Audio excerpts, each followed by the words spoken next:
우리의 삶은 때때로 예상치 못한 방향으로 흘러가며 우연처럼 보이는 만남이 깊은 인연의 시작이 되기도 합니다.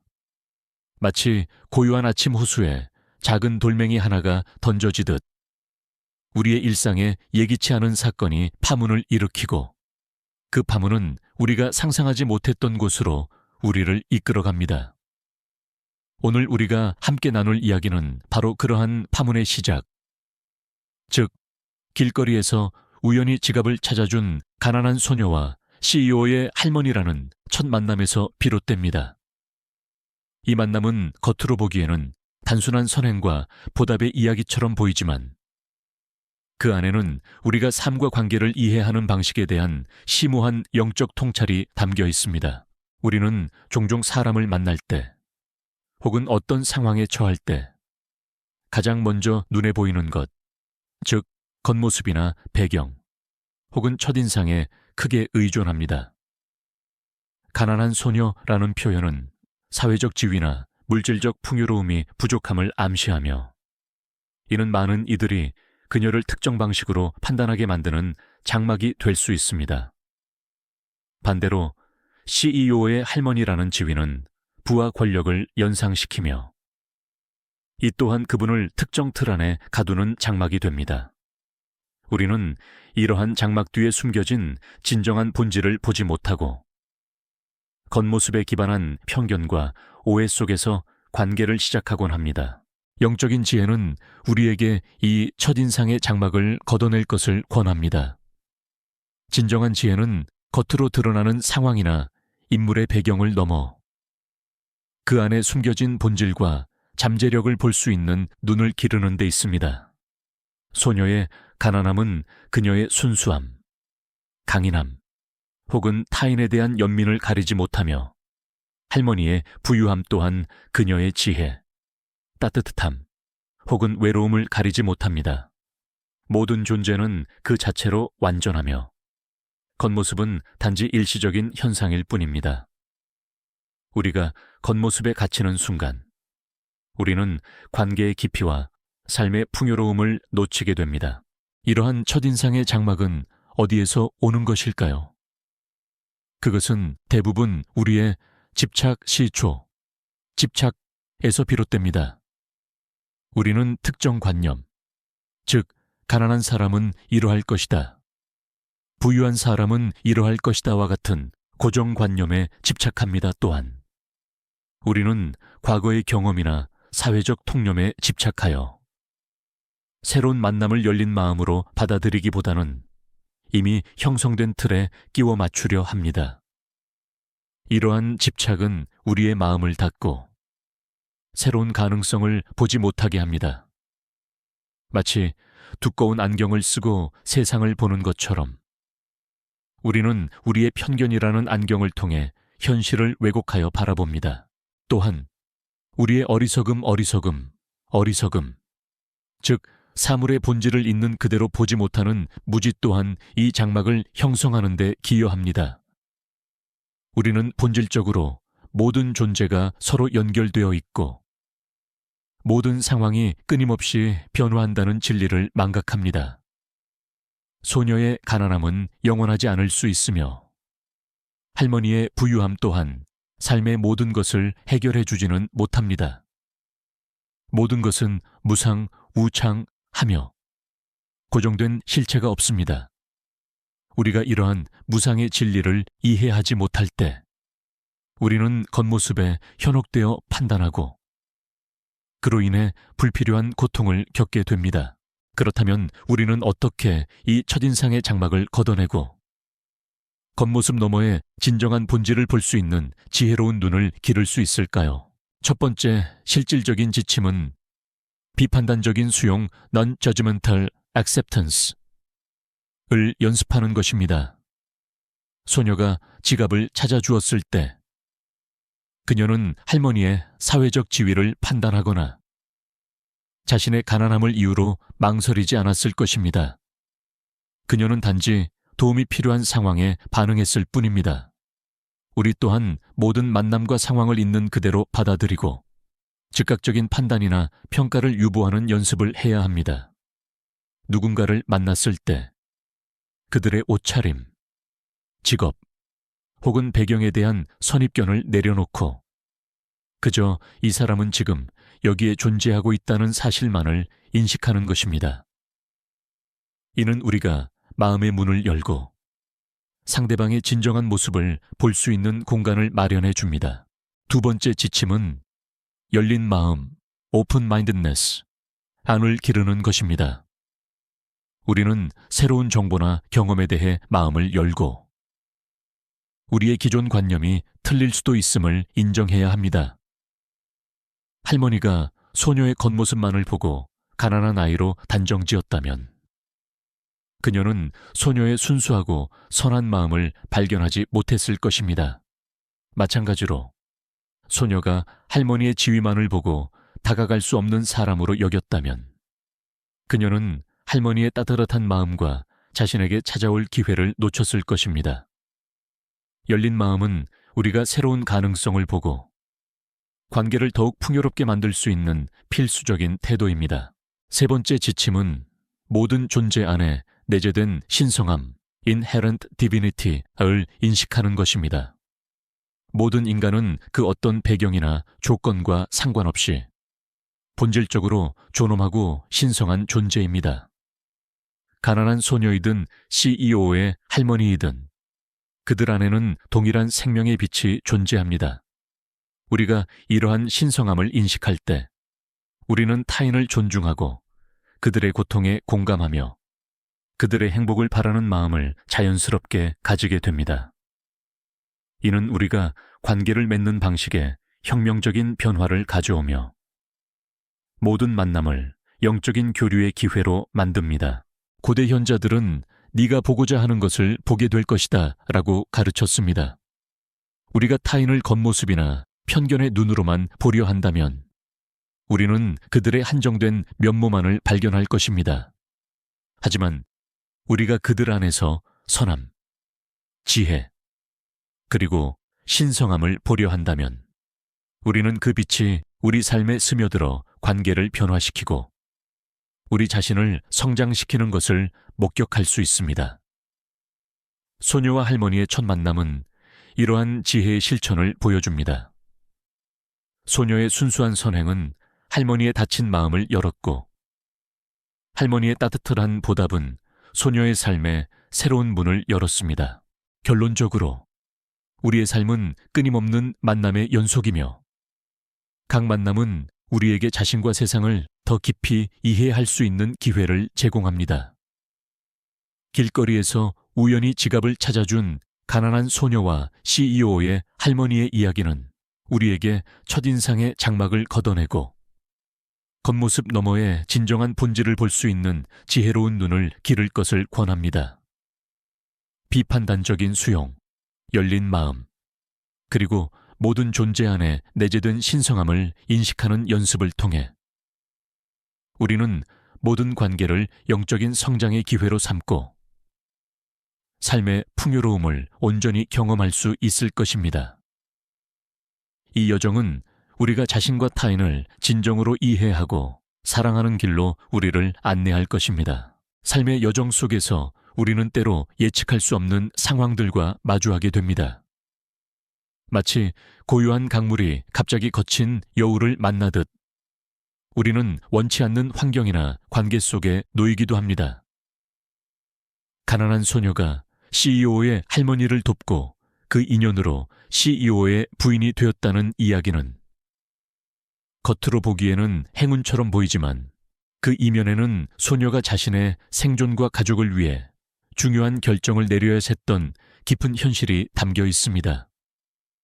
이 부분에서는 이 소녀가 돈 때문에 결혼을 받아들이는 상황과 CEO의 초기 냉혹함, 뒤에 숨겨진 복합적인 인간 본성을 탐구하며 가장 어려운 환경 속에서도 어떻게 연민과 이해의 씨앗이 뿌려지고 자라날 수 있는지에 대해 이야기하고자 합니다.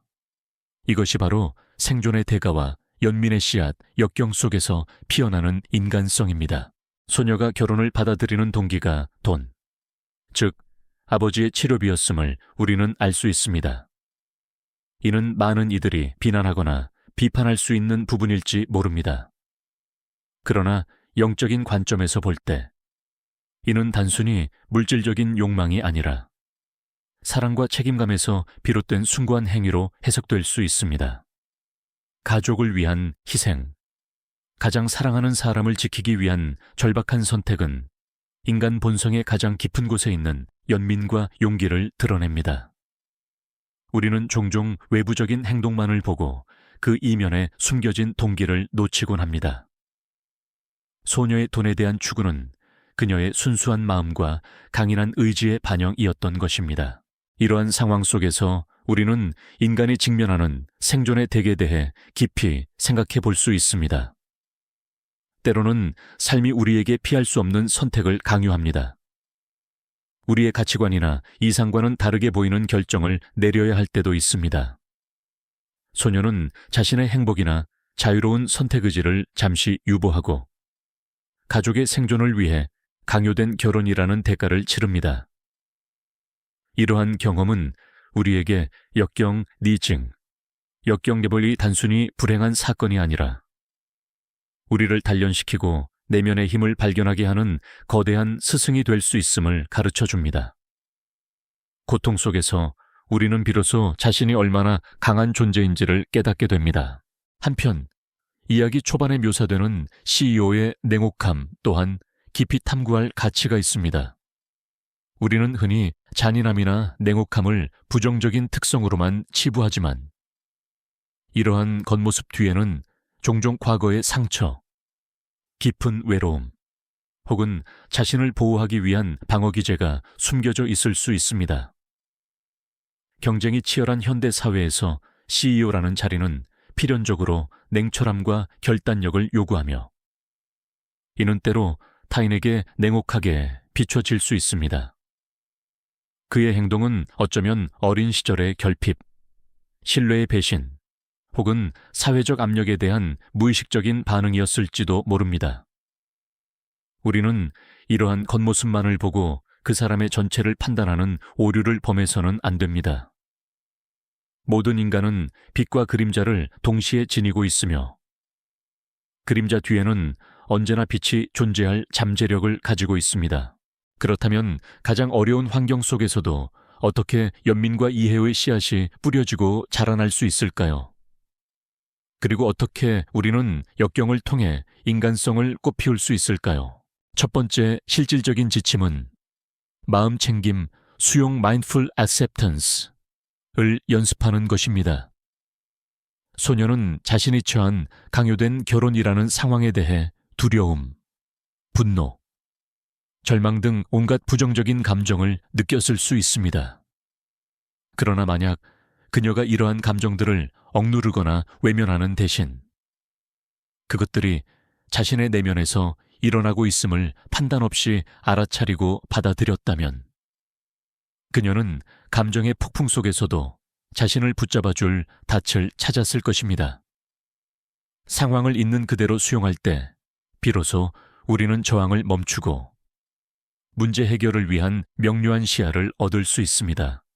이는 우리가 통제할 수 없는 외부 상황에 대한 집착을 내려놓고 오직 자신의 내면 반응에 집중하는 연습입니다. 두 번째 지침은 내면의 강인함, inner resilience, 키우기입니다. 회복력이라고도 불리는 이 강인함은 어려운 상황 속에서도 좌절하지 않고 다시 일어서는 힘을 의미합니다. 소녀는 가족을 구해야 한다는 강력한 동기를 통해 내면의 강인함을 발휘했습니다.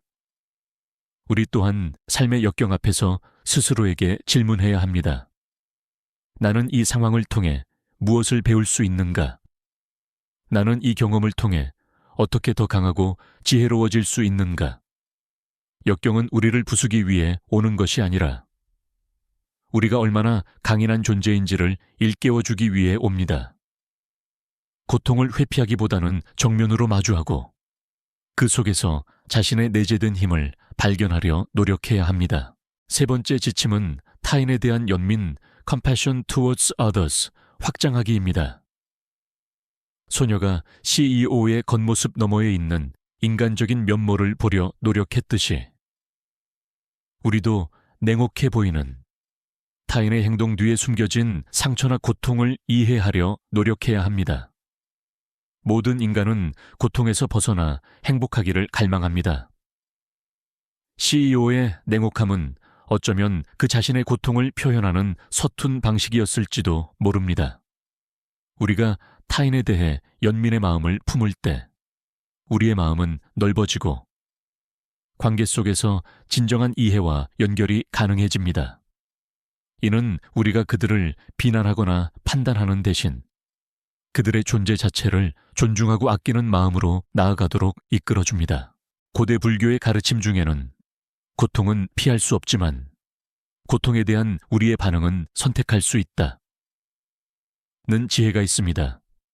소녀는 강요된 결혼이라는 고통스러운 상황을 피할 수 없었지만 그 상황에 대한 그녀의 반응, 즉 가족을 위한 희생과 내면의 강인함으로 맞서는 선택은 온전히 그녀의 몫이었습니다. 그리고 바로 그 선택이 그녀의 삶에 새로운 가능성을 열어주었습니다. CEO의 냉혹함 또한 소녀의 순수한 마음과 진솔한 태도 앞에서 점차 녹아내렸을 것입니다. 결론적으로 가난한 소녀와 냉혹한 CEO의 이야기는 우리에게 삶의 역경이 단순히 불행이 아니라 우리 자신과 타인의 인간성을 더 깊이 이해하고 연민과 강인함을 기를 수 있는 소중한 기회임을 가르쳐 줍니다. 우리가 생존의 대가 속에서도 사랑과 책임감을 잃지 않고 외부적인 냉혹함 뒤에 숨겨진 인간적인 면모를 보려 노력할 때 우리는 고통 속에서도 평화를 찾고 예상치 못한 곳에서 진정한 연결과 성장을 발견하게 될 것입니다. 이 여정은 우리가 자신의 진정한 힘을 깨닫고 삶의 모든 순간 속에서 인간성을 꽃피우는 성스러운 과정입니다. 우리는 종종 사람을 첫인상이나 소문으로 판단하곤 합니다. 잔인하고 냉혹한 CEO라는 말은 듣는 즉시 특정 이미지를 마음에 그리게 합니다. 하지만 삶은 그리 단순하지 않습니다. 때로는 가장 차가워 보이는 겉모습 뒤에 가장 따뜻하고 섬세한 마음이 숨겨져 있을 수 있습니다. 이 부분에서는 이 CEO가 잔인함에서 사랑함으로 변화하는 과정을 깊이 있게 탐구하며 이는 모든 존재, 심지어 겉으로는 강인해 보이거나 무뚝뚝해 보이는 사람들에게도 내재된 연민과 친절의 잠재력을 반영한다는 것을 이야기하고자 합니다. 이것이 바로 마음의 베일 벗기기 잔인함 뒤에 숨겨진 자비입니다. 인간 존재의 가장 심오한 진리 중 하나는 바로 상호 연결성입니다. 우리는 모두 거대한 생명의 그물망 안에 연결되어 있으며 누구도 완전히 고립되어 존재할 수 없습니다. 겉으로 드러나는 잔인함이나 냉혹함은 종종 두려움, 과거의 상처 혹은 자신을 보호하기 위한 방어 기제일 수 있습니다. 어린 시절의 결핍, 신뢰의 배신, 혹은 사회적 압력 등이 한 사람을 겉으로 딱딱하게 만들 수 있습니다. CEO의 경우에도 그의 냉혹함은 아마도 치열한 경쟁 사회에서 살아남기 위한 생존 전략이었거나 혹은 과거의 어떤 경험이 그로 하여금 마음의 문을 닫게 만들었을 수 있습니다. 우리는 종종 이러한 겉모습만을 보고 그 사람의 전체를 판단하는 오류를 범하곤 합니다. 모든 인간 안에는 내재된 선함이 존재합니다. 이는 마치 진흙 속에 묻혀 있어도 본래의 빛을 잃지 않는 보석과 같습니다. 우리가 잔인하다고 인식하는 행동조차도 때로는 그 사람 나름의 방식으로 사랑이나 정의를 추구하려는 서툰 시도일 수 있습니다. 문제는 우리가 그 내재된 선함을 보지 못하게 가리는 베일, 즉 우리의 편견과 선입견입니다. 이 베일은 우리가 타인의 본질을 인식하는 것을 방해하고 관계를 깊이 발전시키는 것을 막습니다. 소녀가 CEO에게 사랑받게 되는 과정은 이 베일이 점차 걷히는 과정입니다. 이는 CEO만의 변화가 아니라 소녀의 인식과 태도 변화가 상호작용한 결과입니다. 소녀는 처음에는 두려워하고 경계했겠지만 아마도 점차 CEO의 겉모습 뒤에 숨겨진 인간적인 면모를 보려 노력했을 것입니다. 어쩌면 그의 외로운 시선, 혹은 예상치 못한 작은 배려를 통해 그의 진정한 마음을 엿보았을지도 모릅니다. 여기서 중요한 영적 개념은 바로 자비로운 사랑 메타. 메타의 힘입니다. 메타는 증오심이나 분노가 아닌 모든 존재에 대한 조건 없는 친절과 사랑의 마음을 의미합니다. 이는 상대방이 누구든 어떤 행동을 하든 상관없이 그들의 행복과 평화를 바라는 마음입니다. 소녀가 혹시 CEO를 향해 비록 작더라도 연민의 마음을 품기 시작했다면 그녀의 그러한 에너지는 CEO의 내면에 미묘하지만 강력한 영향을 미쳤을 것입니다. 단단하게 닫혔던 마음의 문도 따뜻한 자비의 빛 앞에서는 서서히 열리기 마련입니다.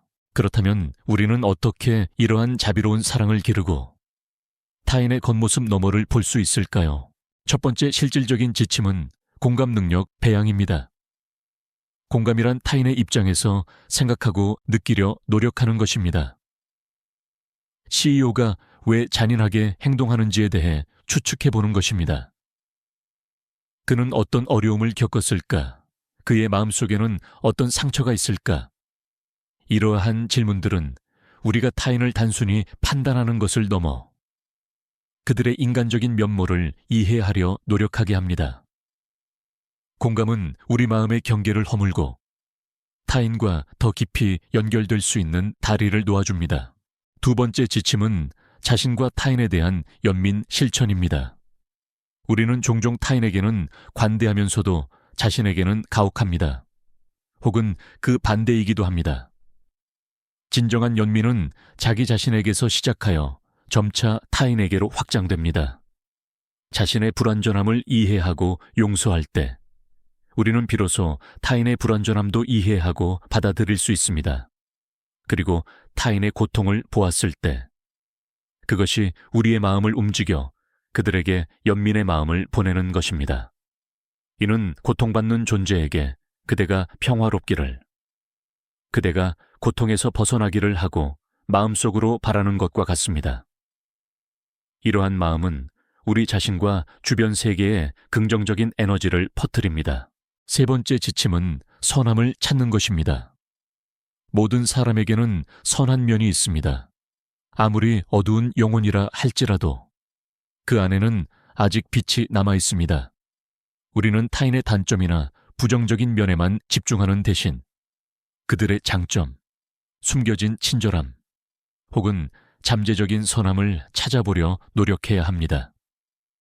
마치 어둠 속에서 희미한 빛을 찾아내듯 타인의 내면에 있는 작은 선함을 발견하고 그것을 인정해 주는 것입니다. 때로는 우리의 긍정적인 시선과 인정이 상대방의 닫힌 마음을 열고 그들이 내재된 선함을 드러내도록 돕는 계기가 될 수 있습니다. 잔인한 CEO가 소녀를 사랑하게 된 것도 어쩌면 소녀의 순수하고 비판단적인 시선이 그의 내면에 숨겨진 선함을 일깨웠기 때문일 수 있습니다. 고대 현자들은 네가 보고자 하는 것을 보게 될 것이다 라고 말했습니다. 우리가 타인을 잔인한 존재로만 보려 한다면 우리는 그들의 잔인한 면모만을 발견할 것입니다. 하지만 우리가 그들 안에서 선함과 자비의 씨앗을 보려 한다면 우리는 그 씨앗이 싹트고 자라나는 것을 목격할 수 있습니다. 이것은 외부의 상황을 바꾸는 것이 아니라 우리의 내면적 인식을 변화시키는 것입니다. 결론적으로 잔인한 CEO가 소녀를 사랑하게 된 이 이야기는 우리에게 깊은 영적 교훈을 줍니다. 그것은 겉모습에 속지 않고 모든 존재 안에 내재된 선함을 볼 수 있는 눈을 기르는 것입니다. 또한 조건 없는 사랑과 자비로운 마음이 가장 단단해 보이는 마음도 녹일 수 있는 강력한 힘을 가지고 있음을 보여줍니다. 우리가 이러한 마음의 베일을 걷어내고 타인을 진정으로 이해하려 노력할 때 우리는 예상치 못한 사랑과 연결의 기적을 경험하게 될 것입니다. 이러한 여정은 우리 자신과 세상에 대한 우리의 이해를 심화시키고 더 평화롭고 조화로운 관계를 만들어가는데 필수적인 과정입니다. 삶의 여정 속에서 우리는 수많은 사람들과 마주하고 관계를 맺습니다. 어떤 만남은 짧은 스침에 불과하고 어떤 관계는 우리의 존재 깊숙이 스며들어 평생을 함께합니다. 가난한 소녀가 CEO의 할머니를 돕고 그 인연으로 CEO의 부인이 되었다는 이야기는 겉으로는 불행해 보이는 시작이었지만 결국 예상치 못한 깊은 사랑으로 이어진다는 점에서 우리에게 운명의 추민연, 인연의 연결고리 이해하기라는 심오한 질문을 던집니다. 과연 이 모든 것은 우연일까요? 아니면 우리 삶의 모든 만남 뒤에는 더 깊은 인연의 실타래가 얽혀 있는 것일까요? 고대 동양의 지혜, 특히 불교에서는 모든 존재와 사건이 인연, 인緣, 이라는 복잡한 그물망으로 연결되어 있다고 가르칩니다. 인은 직접적인 원인을, 연유엔은 그 원인이 결과를 맺도록 돕는 간접적인 조건들을 의미합니다. 우리가 만나는 모든 사람, 겪는 모든 상황은 단순히 우연히 발생하는 것이 아니라 과거의 어떤 일이 어떤 원인과 현재의 조건들이 결합하여 나타난 필연적인 결과라는 것입니다. 소녀가 할머니의 지갑을 찾아준 행위는 인이 되고 할머니의 감사함과 CEO의 집안 배경, 그리고 소녀의 간절한 상황은 그 인이 부인이 되는 결과로 이어지게 만든 연이 될 수 있습니다. 이 CEO와의 강요된 만남 역시 소녀와 그 CEO 각자의 삶에서 뿌려진 씨앗들이 이제 꽃을 피우고 열매를 맺는 인연의 한 장면으로 해석될 수 있습니다. 우리는 종종 불행한 만남이나 어려운 관계 앞에서 왜 하필 내게 이런 일이 생겼을까? 라며 원망하거나 좌절합니다. 하지만 인연의 관점에서 보면 모든 관계는 우리에게 필요한 배움을 가져다주는 스승과 같습니다. 강요된 결혼이라는 상황은 소녀에게 인내심, 용기, 그리고 어쩌면 사랑의 진정한 의미를 깨달을 기회를 주었을 수 있습니다. 반대로 CEO에게는 소녀가 자신의 닫힌 마음을 열고 사랑과 연민을 배우는 계기가 되었을 것입니다. 이처럼 인연은 때로는 고통스러운 형태로 다가와 우리를 성장시키고 때로는 예기치 못한 행복을 가져다 주어 우리를 축복합니다. 업예, 카르마 이라는 개념은 인연과 깊이 연결되어 있습니다. 업은 우리가 생각하고 말하고 행동하는 모든 것의 총체이며 이 모든 것은 미래의 결과를 낳는 씨앗이 됩니다. 선한 업은 선한 결과를, 불선한 업은 불선한 결과를 가져옵니다. 소녀가 지갑을 주어준 선행은 선한 업의 씨앗을 뿌린 것이고 이는 결국 CEO 부인이라는 예상치 못한 좋은 인연으로 연결되었습니다. CEO의 촉이 냉혹한 면모는 그의 어떤 업에서 비롯된 것일 수도 있고 반대로 소녀가 그를 향해 보낸 인내심과 순수한 마음이 그로 하여금 사랑하게 만든 선한 업의 결과일 수도 있습니다. 우리는 알지 못하는 과거의 인연들이 현재의 만남을 주선하고 현재 우리가 맺는 인연들이 미래의 삶을 형성합니다. 우리의 삶은 마치 춤과 같습니다. 어떤 스텝은 매끄럽고 조화롭지만 어떤 스텝은 엉키고 넘어지기도 합니다. 하지만 이 모든 스텝들이 모여 하나의 온전한 춤을 이룹니다. 인연의 춤 또한 마찬가지입니다. 우리가 누구를 만나든 어떤 상황에 처하든 그것은 모두 우리의 춤의 일부이며 그 안에는 깊은 의미와 배움이 숨어 있습니다. 우리가 이 춤을 거부하고 저항하려 할수록 우리는 더 큰 고통을 겪을 수 있습니다. 반대로 이 춤의 흐름을 이해하고 그에 맞춰 나아가려 노력할 때 우리는 비로소 평화와 조화를 찾게 됩니다. 그렇다면 우리는 이 복잡한 인연의 춤을 어떻게 이해하고 삶의 관계 속에서 평화를 찾을 수 있을까요? 첫 번째 실질적인 지침은 삶의 중요한 관계들을 성찰하는 것입니다. 당신의 삶에서 가장 큰 영향을 미쳤던 사람들은 누구입니까? 그들과의 관계는 당신에게 어떤 기쁨과 고통을 가져다 주었습니까? 그 관계를 통해 당신은 무엇을 배웠습니까? 강요된 결혼처럼. 어쩌면 당신에게 가장 힘들었던 관계가 당신을 가장 크게 성장시킨 인연일 수도 있습니다. 이러한 성찰은 우리가 단순히 관계의 표면만을 보는 것을 넘어 그 관계들이 우리의 영적 성장을 위해 어떤 역할을 했는지 깊이 이해하는 데 도움을 줍니다. 우리는 모든 관계를 거울 삼아 자신을 비춰보고 자신의 강점과 약점, 그리고 개선이 필요한 영역을 파악할 수 있습니다. 예를 들어, 당신이 어떤 사람과의 관계에서 반복적으로 특정 패턴의 갈등을 겪는다면 그것은 당신의 내면에 어떤 해결되지 않은 문제가 있음을 시사하는 것일 수 있습니다. 이러한 반복되는 패턴들을 인식하고 이해하는 것이 인연의 춤을 배우는 첫 걸음입니다. 두 번째 지침은 과거의 상호작용에서 얻은 교훈을 이해하는 것입니다. 모든 경험, 특히 어려운 경험은 귀중한 교훈을 담고 있습니다.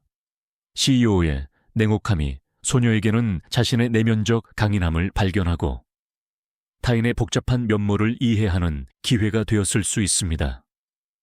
만약 당신이 과거에 누군가로부터 상처를 받았다면 그 상처 뒤에 숨겨진 교훈은 무엇이었을까요? 당신은 그 경험을 통해 어떤 새로운 지혜를 얻었습니까? 예를 들어, 배신당한 경험은 당신에게 신뢰의 중요성을 가르치고 용서의 필요성을 일깨워 줄 수 있습니다. 실패한 관계는 당신에게 자기 성찰의 기회를 주고 다음 관계에서 더 현명하게 행동할 수 있는 통찰을 제공할 수 있습니다. 이러한 교훈들을 인식하고 내면화할 때 우리는 과거의 인연이 가져다 준 고통을 지혜로 전환할 수 있습니다.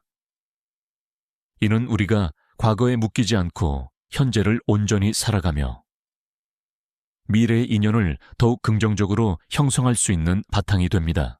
세 번째이자 가장 중요한 지침은 원한을 해소하는 것입니다. 인연의 그물망에서 고통을 주는 가장 큰 매듭은 바로 원한과 분노입니다. 강요된 상황이나 냉혹한 대우에 대한 원망은 우리 자신을 고통 속에 가두고 새로운 인연의 씨앗을 뿌리는 것을 방해합니다. 원한은 마치 우리가 뜨거운 숯을 움켜쥐고 있는 것과 같아서 결국 우리 자신의 손만 태울 뿐입니다. 용서는 상대방을 위한 것이 아니라 우리 자신을 과거의 굴레에서 해방시키는 행위입니다. 소녀가 만약 CEO에 대한 원망을 계속 품고 있었다면 그들의 관계는 결코 사랑함으로 발전할 수 없었을 것입니다. 그녀가 자신의 고통을 인식하고 그것을 놓아줄 때 비로소 새로운 가능성의 문이 열렸을 것입니다. 용서는 과거를 잊는 것이 아니라 과거의 고통이 더 이상 우리를 지배하지 못하도록 선택하는 것입니다. 이는 우리가 자유롭게 현재를 살아가고 미래를 향해 나아갈 수 있는 강력한 힘이 됩니다. 불교 경전에는 다음과 같은 가르침이 있습니다. 모든 존재는 서로에게 빚을 지고 있으며 모든 만남은 그 빚을 갚거나 새로운 빚을 짓는 과정이다. 이 가르침은 우리에게 겸손함을 배우고 모든 관계를 소중히 여기며 현재의 인연에 최선을 다하도록 이끌어줍니다. 냉혹한 CEO와의 만남이 결국 사랑함으로 변모한 것은 소녀가 인연의 본질을 이해하고 자신의 내면적 태도를 긍정적으로 변화시켰기 때문입니다. 그녀는 외부 상황에 갇히는 대신 자신의 영혼의 춤을 추기 시작했고 그 춤이 결국 CEO의 마음을 움직였습니다. 이처럼 우리가 인연의 흐름을 이해하고 그에 순응하려 노력할 때 우리는 예상치 못한 축복과 성장을 경험하게 될 것입니다. 결론적으로 우리 삶의 모든 만남은 깊은 의미를 지닌 인연의 춤입니다. 겉으로는 우연처럼 보이거나 심지어 강요된 것처럼 보이는 상황 속에서도 그 안에는 우리를 성장시키고 우리에게 필요한 교훈을 전달하려는 더 큰 계획이 숨겨져 있습니다. 우리는 과거의 인연을 성찰하고 그로부터 이 얻은 교훈을 이해하며 원한을 해소함으로써 이 춤을 더욱 아름답고 조화롭게 만들어갈 수 있습니다. 우리가 모든 인연을 배움의 기회로 삼을 때 우리는 고통 속에서도 평화를 찾고 예상치 못한 곳에서 진정한 사랑과 축복을 발견하게 될 것입니다. 이 인연의 춤은 우리가 진정한 자신을 발견하고 삶의 목적을 찾아가는데 필수적인 과정입니다. 사랑은 삶의 가장 강력하고 신비로운 힘입니다. 잔인한 CEO가 소녀를 지극히 아끼고 밤마다 찾는다는 이야기는 사랑이 어떻게 가장 단단해 보이는 마음조차도 변화시키고 예상치 못한 방식으로 관계를 심화시킬 수 있는지를 보여줍니다. 이 부분에서는 사랑의 언어 연결과 치유를 기르다라는 주제로 진정한 사랑이 어떻게 발현되고 어떻게 길러지며 그 심오한 치유의 힘은 무엇인지 깊이 탐구하고자 합니다. 우리는 종종 사랑을 낭만적인 감정이나 소유욕과 혼동하곤 합니다. 그러나 영적인 관점에서 볼 때 사랑은 훨씬 더 깊고 넓은 개념입니다. 진정한 사랑은 무조건적인 사랑에서 시작됩니다. 무조건적인 사랑은 상대방의 장점뿐만 아니라 단점, 불완전함까지도 있는 그대로 받아들이는 것입니다. CEO가 처음에는 잔인하고 냉혹한 면모를 보였을지라도 소녀가 그의 겉모습 너머에 있는 인간적인 면모를 보고 이해하려 노력했을 때 무조건적인 사랑의 씨앗이 뿌려졌을 것입니다.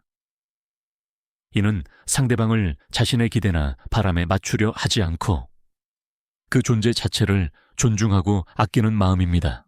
사랑은 단순히 느끼는 감정을 넘어 적극적인 실천입니다. 사랑은 행동을 통해 표현될 때 비로소 그 힘을 발휘합니다. CEO가 소녀를 지극히 아끼고 밤마다 찾았다는 것은 단순히 마음속으로 사랑을 느낀 것이 아니라 그의 행동을 통해 그 사랑을 표현했음을 의미합니다. 그렇다면 우리는 어떻게 이 사랑을 일상 속에서 실천하고 관계를 깊이 있게 만들 수 있을까요? 첫 번째 실질적인 지침은 적극적인 경청 (active listening) 입니다.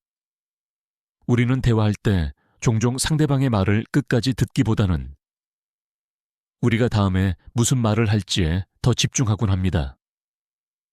그러나 진정한 경청은 상대방의 말뿐만 아니라 그들의 표정, 몸짓, 그리고 말 뒤에 숨겨진 감정까지도 온전히 이해하려 노력하는 것입니다. 소녀와 CEO의 관계에서 소녀가 그의 말없는 고뇌나 숨겨진 불안감을 읽어주려 노력하고 CEO가 소녀의 두려움이나 기대를 이해하려 귀 기울였을 때 그들 사이에 깊은 연결이 형성되었을 것입니다. 적극적인 경청은 상대방에게 나는 당신의 존재를 존중하고 당신의 이야기에 귀 기울이고 있다는 메시지를 전달하며 이는 신뢰와 친밀감의 기반을 다집니다. 두 번째 지침은 자비로운 소통 (compassionate communication) 입니다. 우리는 감정이 격해질 때 비난하거나 판단하는 말을 쉽게 내뱉곤 합니다. 그러나 자비로운 소통은 자신의 감정과 필요를 솔직하게 표현하되 상대방의 감정과 필요 또한 존중하는 방식입니다. 예를 들어, 당신은 항상 나를 실망시켜. 대신 나는 당신의 행동 때문에 상처받고 외롭다고 느껴요.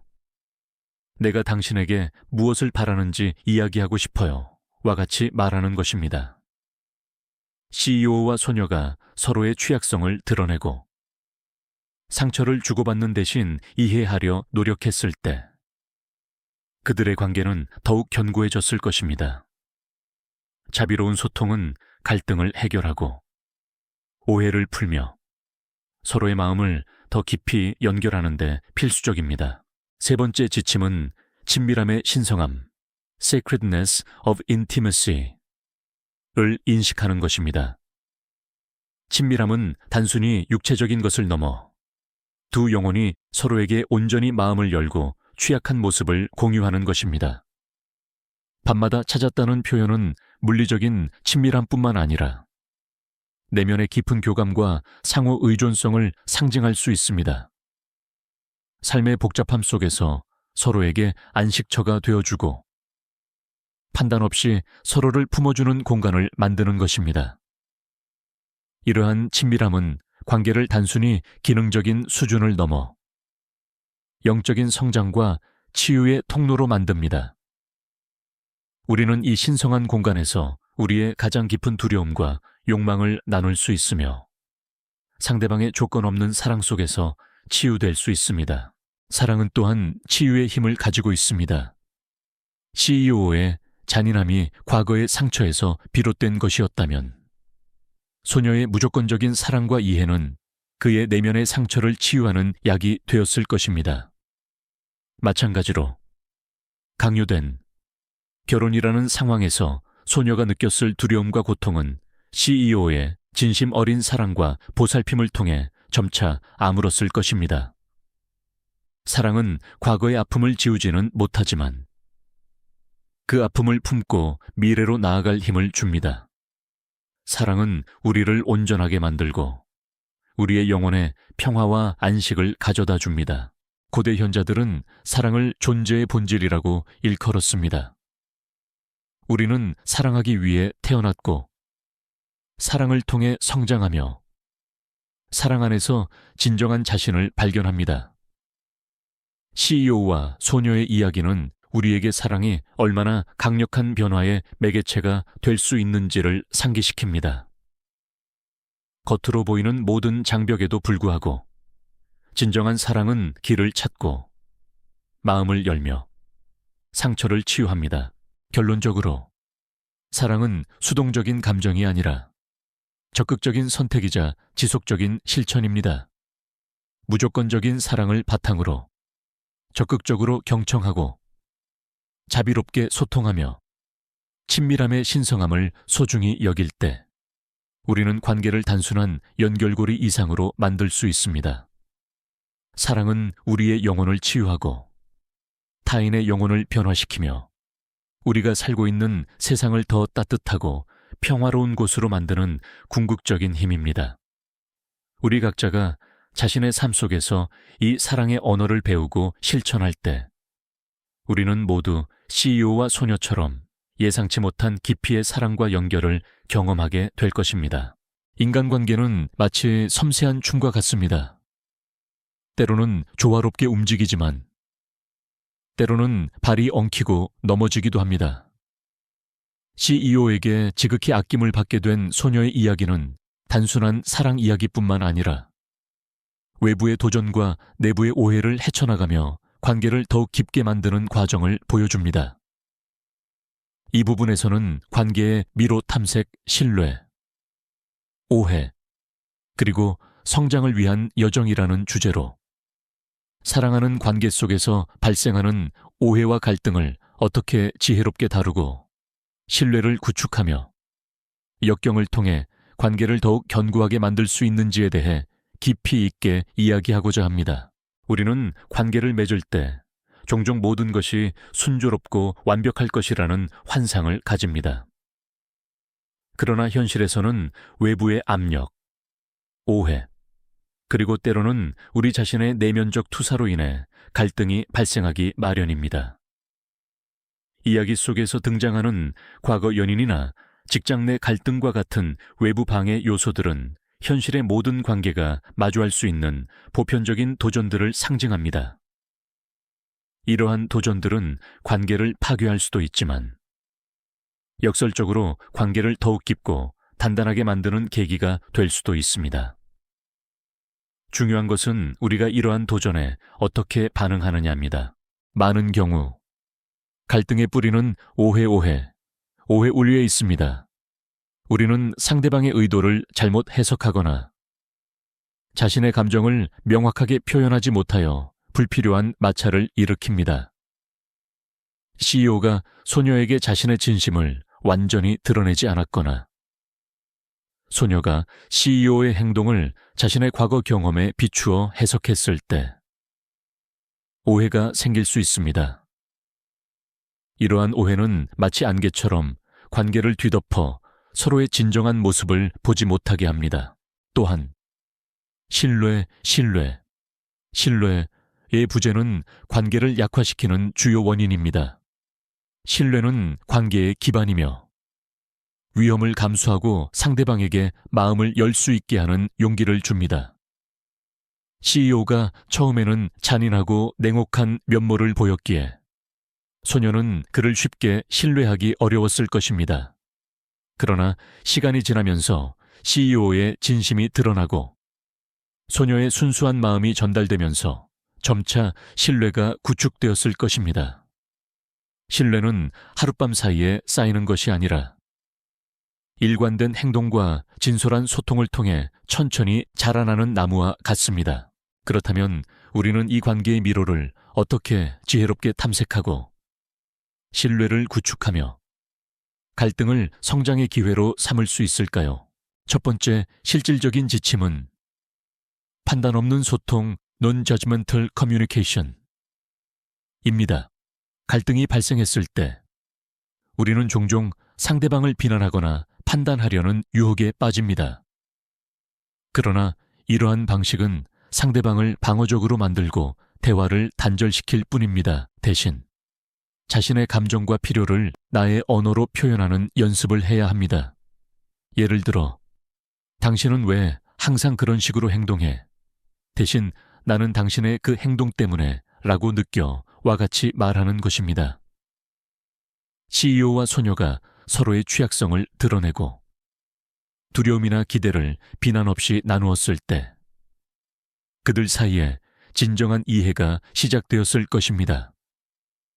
판단 없는 소통은 서로의 마음을 열고 진정한 공감의 장을 마련합니다. 두 번째 지침은 상대방의 의도에 대한 자비로운 가정 (charitable assumption of intent) 을 하는 것입니다. 우리는 종종 상대방의 행동을 가장 부정적인 의도로 해석하곤 합니다. 그러나 대부분의 사람들은 악의적인 의도보다는 자신 나름의 이유와 관점을 가지고 행동합니다. CEO의 냉혹함 뒤에는 그의 생존 전략이나 어쩌면 마음을 표현하는 서툰 방식이 숨겨져 있었을 수 있습니다. 우리가 상대방의 행동 뒤에 숨겨진 긍정적이거나 적어도 중립적인 의도를 찾아보려 노력할 때 우리는 오해를 줄이고 불필요한 갈등을 피할 수 있습니다. 이는 우리가 섣부른 판단을 유보하고 상대방에게 이해의 여지를 주는 자비로운 마음을 가지는 것을 의미합니다. 세 번째 지침은 갈등을 성장의 기회로 삼는 것입니다. 모든 갈등은 관계의 약점을 드러내지만 동시에 그 약점을 보완하고 관계를 더욱 강하게 만들 수 있는 기회를 제공합니다. CEO와 소녀의 관계에서 외부의 방해 요소들은 그들의 사랑이 얼마나 깊고 견고한지 시험하는 계기가 되었을 것입니다. 갈등을 피하기보다는 그것을 솔직하게 마주하고 해결하려 노력할 때 우리는 서로에 대해 더 깊이 배우고 함께 문제를 해결하는 능력을 키울 수 있습니다. 이러한 과정은 신뢰를 강화하고 관계의 성숙도를 높여줍니다. 마치 나무가 강풍을 맞고 흔들리며 더욱 뿌리를 깊게 내리듯 관계도 갈등을 통해 더욱 단단해집니다. 고대 불교의 지혜는 모든 것은 상호 의존적이다라고 가르칩니다. 관계는 일방통행이 아니라 두 존재가 서로에게 끊임없이 영향을 미치고 변화시키는 역동적인 과정입니다. CEO의 변화는 소녀의 순수한 마음과 인내심에 의해 촉발되었고 소녀의 성장은 CEO의 사랑과 보호 속에서 이루어졌습니다. 이처럼 관계는 우리 자신을 비추는 거울이자 우리가 타인과 함께 성장하는 신성한 공간입니다. 결론적으로 사랑하는 관계 속에서 발생하는 오해와 갈등은 피할 수 없는 삶의 일부입니다. 그러나 우리가 판단 없는 소통을 실천하고 상대방의 의도에 대해 자비로운 가정을 하며 갈등을 성장의 기회로 삼을 때 우리는 관계의 미로를 지혜롭게 탐색할 수 있습니다. 이러한 과정은 신뢰를 구축하고 서로에 대한 깊은 이해를 낳으며 관계를 더욱 견고하고 의미 있게 만듭니다. CEO와 소녀의 이야기는 우리가 관계의 도전을 두려워하지 않고 그 속에서 사랑과 지혜를 발견하려 노력할 때 우리의 관계가 어떻게 영적인 성장의 통로가 될 수 있는지를 보여줍니다. 우리는 이 춤을 통해 자신과 타인을 더욱 깊이 사랑하는 법을 배우게 될 것입니다. 삶이란 끊임없이 변화하는 강물과 같습니다. 때로는 잔잔하게 흐르지만 때로는 거친 여울목을 만나기도 합니다. 우리는 이 강물 위에서 과거의 짐을 지고 미래를 향해 나아갑니다. 강제로 시집가게 된 소녀가 CEO에게 지극히 아낌을 받게 된 이야기는 우리에게 사슬 끊기 과거를 놓아주고 새로운 현실을 포용하기라는 깊은 영적 교훈을 안겨줍니다. 과거의 상처와 기대, 그리고 강요된 이라는 서사를 어떻게 내려놓고 사랑받는 이라는 새로운 현실을 온전히 받아들일 수 있을까요? 인간의 마음은 과거에 대한 집착에 쉽게 묶입니다. 특히 고통스러운 경험이나 불행했던 관계는 우리를 과거의 감옥에 가두기 쉽습니다. 소녀는 아마도 강제된 결혼이라는 상황 자체에서 오는 굴욕감, 두려움, 그리고 미래에 대한 불안감이라는 무거운 사슬에 묶여 있었을 것입니다. 이러한 집착 지초, 집착하면 과거의 사건이 이미 지나갔음에도 불구하고 우리의 마음속에서 계속해서 현재를 괴롭히게 합니다. 우리는 과거에 일어났던 일들에 대한 분노, 후회, 혹은 죄책감을 놓지 못하고 그 감정들이 우리의 현재 경험을 지배하도록 허용합니다. 하지만 영적인 지혜는 우리에게 이 사슬을 끊을 수 있는 방법을 가르쳐줍니다. 그것은 바로 용서 forgiveness와 비집착 detachment입니다. 용서는 상대방을 위한 것이 아니라 우리 자신을 과거의 굴레에서 해방시키는 행위입니다. CEO가 처음에는 잔인하고 냉혹했던 사람이었다 할지라도 소녀가 그에 대한 원망이나 두려움을 놓아주었을 때 비로소 그녀는 새로운 관계를 위한 공간을 마련할 수 있었을 것입니다. 용서는 과거를 잊는 것이 아니라 과거의 고통이 더 이상 우리를 지배하지 못하도록 선택하는 것입니다. 그렇다면 우리는 어떻게 이 사슬을 끊고 새로운 현실을 온전히 포용할 수 있을까요? 첫 번째 실질적인 지침은 용서 연습 forgiveness exercises 입니다. 이는 구체적인 의식이나 마음 챙김 명상을 통해 이루어질 수 있습니다. 당신에게 상처를 주었거나 당신을 힘든 상황에 처하게 했던 사람들을 떠올려 보십시오. 그리고 마음속으로 그들에게 나는 당신을 용서합니다. 당신도 평화롭기를 바랍니다. 라고 말해 보십시오. 또한 자신에게도 용서를 베푸는 것이 중요합니다. 나는 나 자신을 용서합니다. 나는 충분히 잘했습니다. 소녀가 CEO의 과거 행동뿐만 아니라 자신의 강요된 상황에 대한 연약함이나 초기 반응들을 용서했을 때 그녀는 내면의 평화를 찾았을 것입니다. 용서는 단 한 번의 행동이 아니라 꾸준한 연습을 통해 점차 마음의 짐을 내려놓는 과정입니다. 두 번째 지침은 현재 순간에 살기 Living in the present moment 샤터입니다. 과거는 이미 지나갔고 미래는 아직 오지 않았습니다. 우리가 진정으로 소유하고 변화시킬 수 있는 것은 오직 지금 이 순간뿐입니다. 잔인한 CEO가 사랑하는 남편으로 변했다는 새로운 현실은 오직 현재 순간에 온전히 집중할 때만 경험될 수 있습니다.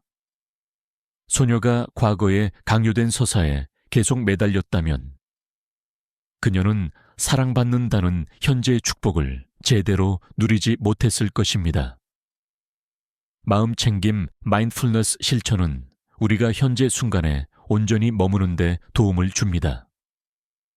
숨을 들이쉬고 내쉬는 것에 집중하거나 오감을 통해 주변 환경을 인식하는 연습을 해보십시오. 현재에 충실할 때 과거의 그림자는 점차 희미해지고 미래에 대한 불안감은 줄어듭니다. 세 번째 지침은 감사 그래티튜드를 실천하는 것입니다. 새로운 현실이 가져다 준 축복에 대해 의식적으로 감사하는 마음을 가지는 것입니다. CEO의 사랑은 소녀에게 예상치 못한 선물과 같았을 것입니다. 그녀는 이 사랑을 당연하게 여기기보다는 매 순간 그 사랑에 감사하는 마음을 가졌을 때 그들의 관계는 더욱 깊어졌을 것입니다. 당신의 삶에서 현재 당신에게 주어진 축복들을 세어보십시오. 비록 상황이 완벽하지 않더라도 그 안에서 감사할 수 있는 작은 것들을 찾아보십시오. 감사는 우리의 인식을 긍정적으로 변화시키고 우리 주변의 풍요로움을 발견하게 돕는 강력한 힘입니다. 마지막으로 통제 컨트롤을 놓아주는 것입니다. 우리는 종종 상황이나 타인을 통제함으로써 안정감을 얻으려 하지만 이는 환상에 불과합니다. 진정한 자유는 통제하려는 욕구를 놓아줄 때 찾아옵니다.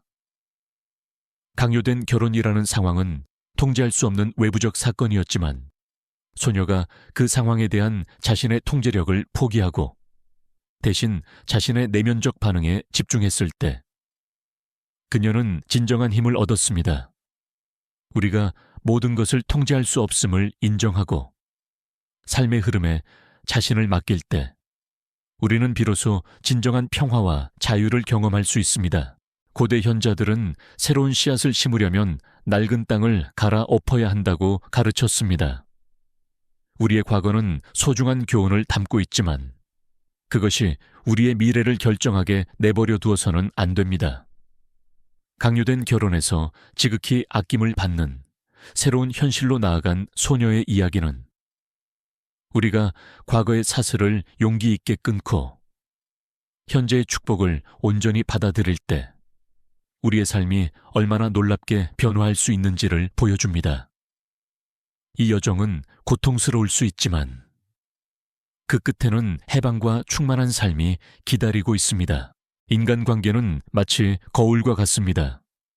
특히 가장 가까운 관계일수록 그 거울은 우리 자신의 내면을 더욱 선명하게 비춥니다.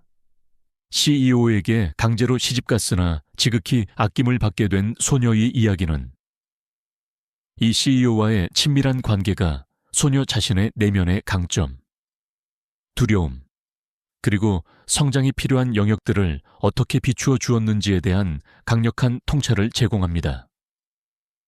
이것이 바로 관계의 거울 내면 세계를 비추는 성찰입니다. 우리는 종종 관계 속에서 겪는 문제들을 상대방 탓으로 돌리곤 합니다. 그가 너무 이기적이라서, 그녀가 나를 이해해 주지 않아서 등의 생각에 갇히는 것입니다. 하지만 영적인 관점에서 볼 때 관계는 우리가 자신을 더 깊이 이해하고 성장할 수 있는 가장 풍요로운 시험대이자 기회입니다. 우리가 타인에게서 보고 반응하는 모든 것, 심지어 우리가 싫어하는 특성들조차도 종종 우리 자신의 내면에 존재하는 어떤 면을 투사, 프로젝션 한 것일 수 있습니다. 소녀가 CEO의 잔인함에 대해 가졌던 초기 두려움은 어쩌면 자신의 내면에 숨겨진 취약성이나 통제력 상실에 대한 두려움을 반영했을 수도 있습니다. 그리고 CEO가 그녀를 지극히 아끼게 되었을 때, 이는 소녀가 자신의 가치와 사랑받을 자격이 있음을 내면적으로 받아들이는 과정과 일치했을 수도 있습니다.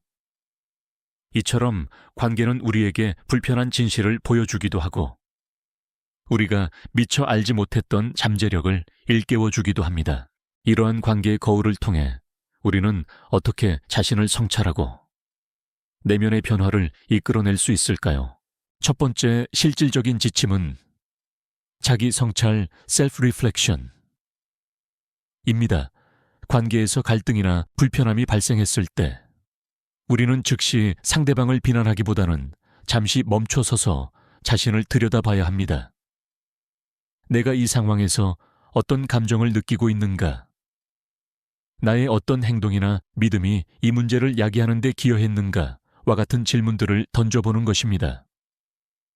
소녀는 CEO와의 관계 속에서 자신의 인내심, 포용력, 그리고 어쩌면 자신의 사랑에 대한 갈망을 발견했을 수 있습니다. 자기 성찰은 우리가 외부의 사건들을 개인적인 공격으로 받아들이는 대신 내면의 성장을 위한 신호로 해석할 수 있도록 돕습니다. 두 번째 지침은 정직한 소통, honest communication 입니다. 하지만 이는 단순히 생각나는 대로 말을 내뱉는 것이 아닙니다. 자신의 감정과 필요를 솔직하게 표현하되 상대방의 감정과 필요 또한 존중하는 마음으로 소통해야 합니다. CEO가 소녀에게 밤마다 찾아와 그의 깊은 마음을 열었듯이 소녀 또한 자신의 두려움과 기대를 솔직하게 나누었을 것입니다. 이러한 진솔한 소통은 관계의 표면 아래에 숨겨진 오해와 불안감을 해소하고 서로의 취약성을 드러내며 깊은 신뢰를 구축하는 데 필수적입니다. 관계는 일방통행이 아니라 두 영혼이 서로에게 마음을 열고 서로를 이해하려는 끊임없는 노력입니다. 세 번째 지침은 자신의 감정적 풍경에 대한 책임감을 가지는 것입니다. 우리는 종종 자신의 감정을 상대방의 행동 탓으로 돌리곤 합니다. 네가 그랬으니까 내가 화나는 거야 와 같이 말이죠. 그러나 우리의 감정은 궁극적으로 우리 자신의 해석과 반응의 결과입니다. CEO의 행동이 소녀에게 특정 감정을 유발했을지라도 그 감정을 어떻게 다스리고 표현할지는 온전히 소녀의 책임이었습니다. 우리가 자신의 감정에 대한 책임감을 가질 때 우리는 피해자라는 역할에서 벗어나 자신의 삶을 주도할 수 있는 힘을 얻게 됩니다. 이는 우리가 타인에게 변화를 요구하기 전에 우리 자신의 내면을 먼저 치유하고 변화시키는 데 집중하도록 이끌어줍니다. 불교에서는 모든 존재가 상호 의존적 인터디펜던이라고 가르칩니다. 즉, 혼자서는 존재할 수 없으며 모든 것은 서로에게 영향을 미치고 연결되어 있다는 것입니다. CEO와 소녀의 관계는 이 상호 의존성을 극명하게 보여줍니다. CEO의 행동은 소녀에게 영향을 미쳤고 소녀의 반응과 내면의 변화는 다시 CEO의 마음을 움직였습니다. 관계는 이처럼 끊임없이 서로를 비추고 서로를 변화시키는 역동적인 과정입니다. 결론적으로 친밀한 관계는 우리에게 가장 강력한 영적 스승이 될 수 있습니다. CEO와 소녀의 이야기는 우리에게 관계가 단순히 외부적인 상호작용이 아니라 우리 자신의 내면을 성찰하고 성장시킬 수 있는 신성한 거울임을 보여줍니다. 자기 성찰을 통해 자신의 그림자를 인식하고 정직하고 자비로운 소통을 통해 마음을 열며 자신의 감정에 대한 책임감을 가질 때 우리는 관계의 잠재력을 온전히 활용하여 우리 자신의 내면 세계를 치유하고 확장할 수 있습니다. 이 과정에서 우리는 진정한 자신을 발견하고 타인과의 관계 속에서 더 깊은 평화와 사랑을 경험하게 될 것입니다. 우리의 삶은 마치 씨앗이 뿌려져 꽃을 피우고 열매를 맺는 과정과 같습니다. CEO에게 강제로 시집갔으나 지극히 아낌을 받게 된 소녀의 이야기는 고통스러운 시작에서 벗어나 결국 깊은 사랑과 온전함을 발견하는 한 영혼의 여정을 보여줍니다. 이 마지막 부분에서는 이 여정의 정점, 즉 개인이 복잡한 관계와 내면의 변화를 통해 어떻게 자신의 잠재력을 온전히 꽃피우고 진정한 온전함과 삶의 목적을 찾아가는지에 대해 이야기하고자 합니다. 이것이 바로 피어나는 꽃 온전함과 목적을 향한 여정의 완성입니다.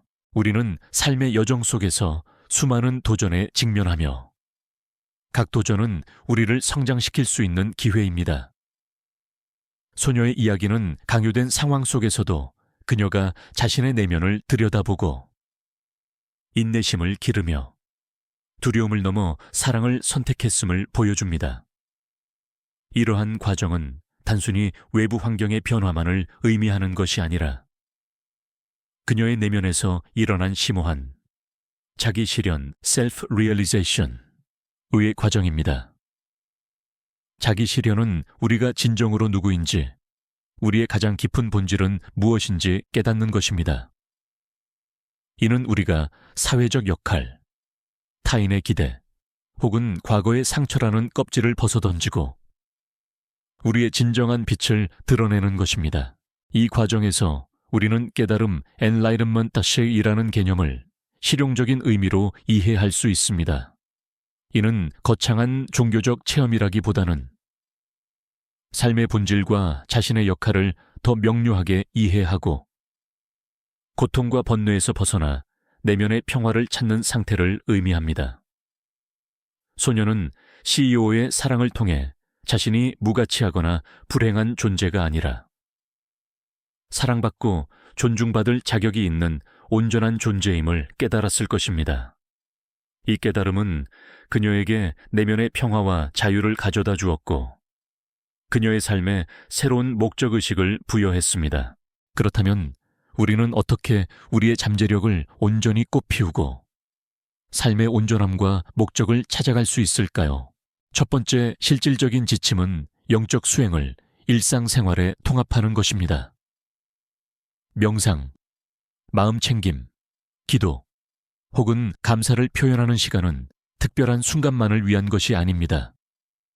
우리는 이러한 수행들을 설거지를 하거나 출근길에 걷거나 혹은 사랑하는 사람과 대화하는 모든 일상적인 순간 속에 녹여낼 수 있습니다.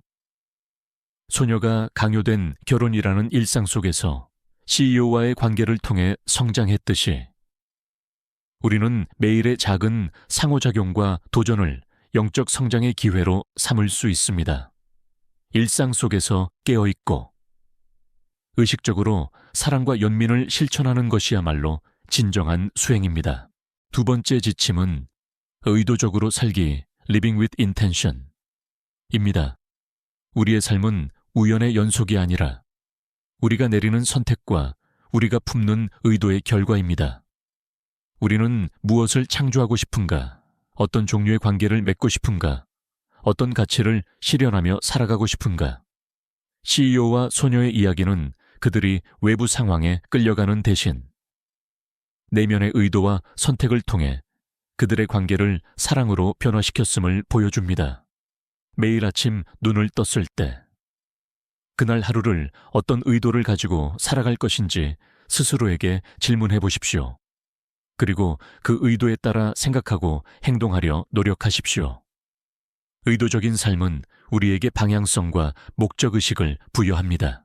세 번째 지침은 자신의 빛을 세상과 나누는 것, 즉 연민을 세상에 확장하는 것입니다. 우리가 내면의 평화와 온전함을 찾았을 때 우리는 자연스럽게 그 빛을 타인과 나누고 싶어집니다. 소녀는 CEO의 사랑을 통해 자신이 치유되고 성장했을 때 아마도 그 사랑과 지혜를 주변 사람들에게도 베풀고 싶었을 것입니다.